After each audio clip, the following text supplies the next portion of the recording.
Today's episode of the More You Know podcast is brought to you by CrowdQuestion, a brand new social communication platform focused on connecting crowds to bring everyone closer to their community, as well as enhancing any occasion. Rather than being a social media platform focused on content and advertising, they're focused on communication and connection. Learn more about the platform and download the app free at crowdquestion.com.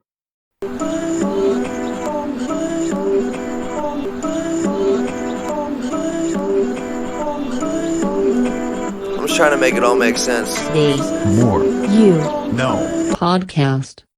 Today I want to share how to create a climate where truth is heard, as discussed by Jim Collins in Good to Great. In any form of relationship or group, it's important to make honesty and truth a priority. In a lot of ways, honesty is a building block for a healthy relationship, and a lack of honesty can cause problems. And typically, the level of honesty in a relationship is impacted by the overall climate of the relationship. So if the nature of the relationship is not conducive towards truth, it will likely lack honesty as well. So in order to have healthy and honest communication, you must create and facilitate a climate to do so. And with this being said, I want to go through 4 practices that Jim Collins discusses that will create a healthy climate for truth and honesty. So first is to lead with questions, not answers. You must have humility to understand that you don't have all the answers. And along with that, focus on asking the questions that will provide the best insights. Next, number 2 is to engage in dialogue and debate, not coercion. Don't let discussion be a sham process where you let people seem to have their say. Instead, ensure that they're actually heard, and that you're heading towards answers.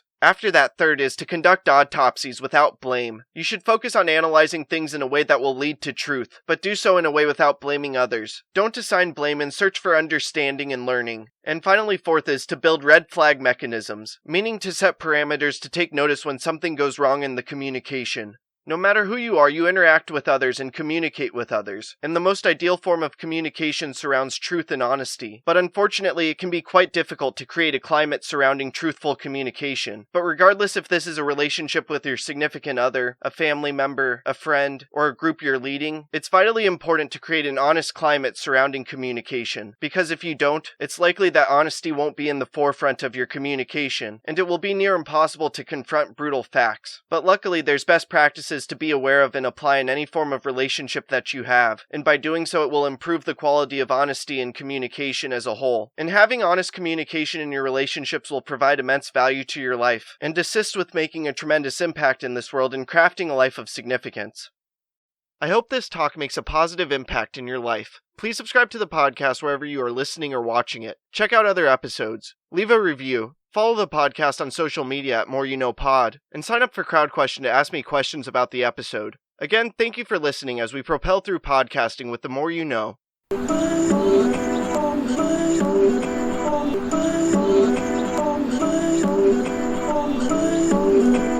just trying to make it all make sense. The More You Know Podcast.